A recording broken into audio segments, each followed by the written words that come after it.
19 videos, 19 different tasks. And if you've watched any of them, you've probably noticed something. They all worked the same way. Raw input goes in, AI processes it, a polished output comes out. Someone reviews it, done. That pattern wasn't an accident. It's a blueprint. And in this video, you're going to use it yourself on whatever task is eating your time right now. Look back across everything in this series. Emails, proposals, SOPs, performance reviews, meeting agendas, change orders, customer service responses. Every single one of them followed the same 4 moves. Identify the right task, define what goes in, build the prompt, review what comes out. The business scenarios changed, the industries changed, the outputs looked completely different. But the structure underneath never did. That's the thing about AI workflows. Once you understand the pattern, you can apply it to almost anything. And that's what this video is about. Here's why most people's first attempts with AI feel disappointing. They start with something too vague, help me be more productive, and wonder why the output is useless. Or they start with something that requires precision AI genuinely can't deliver, like exact financial calculations or legally binding language. Either way, they don't get what they need, and they walk away thinking AI isn't ready yet. The problem isn't AI. It's the starting point. The task selection is everything. Before you pick your task, understand what you're building. Every workflow has 4 parts. First, you identify the right task. Not just any task, the right one. Second, you define your input, the raw material AI needs to actually produce something useful. Third, you build the prompt, the structured instruction that turns your input into your output. Fourth, you review, because AI produces a draft, not a final product. These 4 steps appeared in every video in this series. They'll appear in yours too. The 2x2 on this slide is one of the most useful filters in this whole series. It comes from video 33 of Making AI Make Sense, and it still applies here. Plot your tasks across 2 dimensions, how often they happen, and whether they rely on patterns or precision. High volume, pattern-based work is your AI gold mine. That's where AI produces consistent, useful output because it's doing exactly what it's built to do, recognizing structure, applying patterns, transforming raw input into polished output. The other 3 quadrants have their place, but they're not where you start. Start in the gold mine. If you're staring at your week and not sure which task to pick, use the prompt on this slide. Drop it into Claude or ChatGPT. Tell it what kind of business you run and list out 5 to 8 things you do regularly. Ask it to evaluate which ones are best suited for AI based on volume, repetition, and pattern-based output. You'll get a ranked list with reasoning. Takes about 2 minutes, and more often than not, the task that floats to the top is the one you already suspected. You just needed confirmation before committing time to building something around it. Once you have a candidate task, run it through this check before you build anything. Green lights. It repeats weekly or more. It produces similar output each time. It starts from raw notes or data, and the quality of your manual version varies depending on your energy level that day. If you're nodding at 2 or more of those, you've got something worth testing. Red flags. It requires exact numbers. It carries legal or financial consequences if wrong. It needs expert sign-off before anyone sees it. Or the context changes so significantly each time that no template could realistically help. Red flags don't mean the task is off limits forever. They mean it's not your starting point. Every workflow in this series started with something real. Meeting notes, a transcript, a spec sheet, a batch of customer reviews, a set of job site observations scribbled on a phone. The quality of what went in had a direct relationship to the quality of what came out. This isn't unique to AI. A contractor can't build without materials. A writer can't edit a blank page. AI can't produce useful output from nothing. And when you give it vague input, it fills the gaps with generic patterns from its training data. That's when you get outputs that technically answer the question, but don't actually fit your situation. Clean input is the most underrated part of a good workflow. Most people write a prompt, run it, get a mediocre result, and assume the prompt needs to be longer. The actual problem is usually the input definition. They didn't think clearly enough about what raw material AI needs before they started. Use the prompt on this slide first. Describe the task. Ask AI to tell you what inputs would be required to produce a high quality output. It'll give you a list.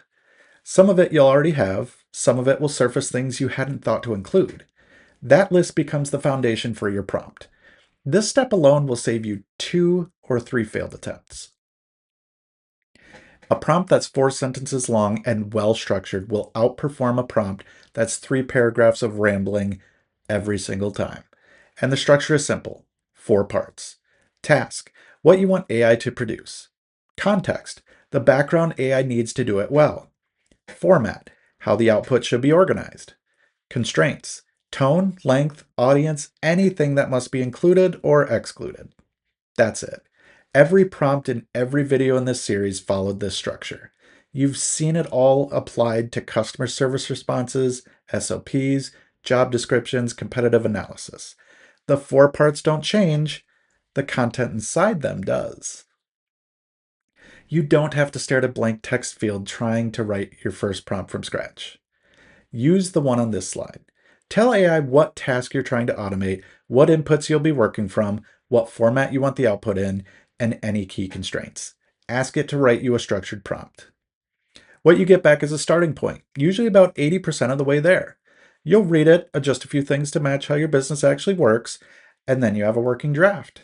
The blank page problem is gone. You're iterating instead of inventing. This is the step people skip most often, and it's the one that separates a prompt you tried once from an actual repeatable system. Run your prompt 3 times with 3 different real inputs from your actual work.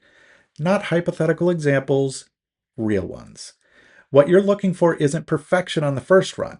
You're looking for consistency. If all 3 outputs hold up, you have something reliable. If one of them breaks, you have something to fix. And now you know where the failure point is before you started depending on it. 3 runs is the minimum. It takes 15 minutes and it's worth it every time. When you're reviewing your test outputs, there are 3 things to check. Structure. Did it follow the format you asked for?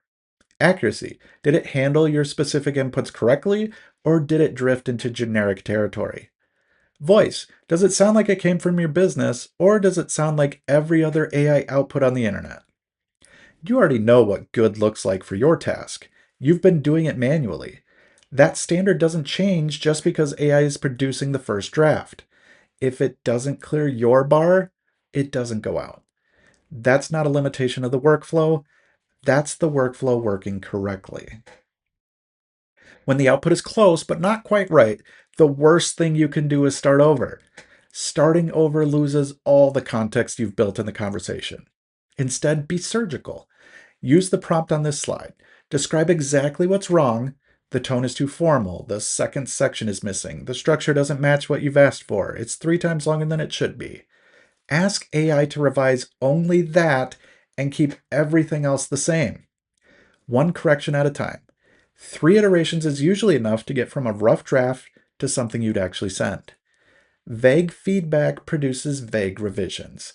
Specific feedback produces specific improvements. You know you've built something real when all 4 of these are true. Your success rate across test runs is at least 80%. The output meets your quality standard, not good enough, actually good. When it's wrong, the errors are minor and easy to correct. And you'd trust it on a real deliverable, not just a test. If you're at 3 out of 4, keep iterating. If you're at 2 out of 4, something structural needs to change, either the task selection or the input definition. But when all 4 land, you have a workflow, not a prompt experiment, a system. This hasn't changed across any of the 19 workflows in this series, and it won't change in yours.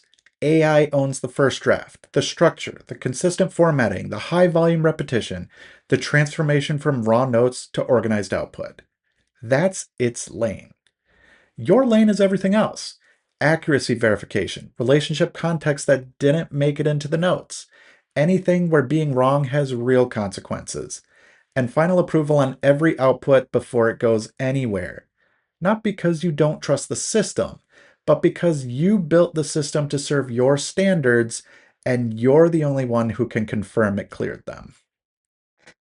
The numbers on this slide are modest on purpose. 5 hours here, 4 hours there, but look at what that adds up across a month, across a quarter.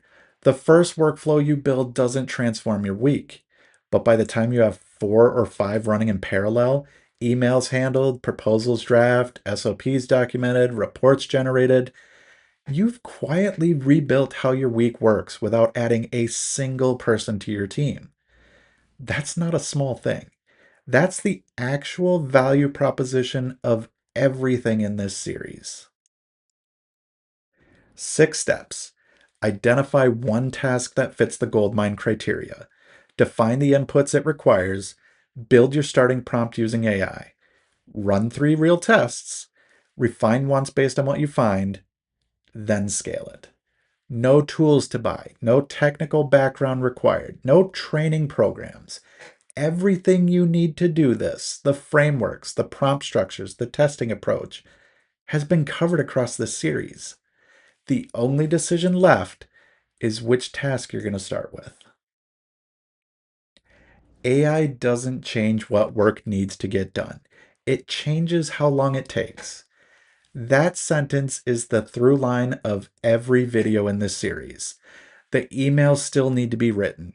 The proposals still need to go out. The SOPs still need to exist. The performance reviews still need to happen.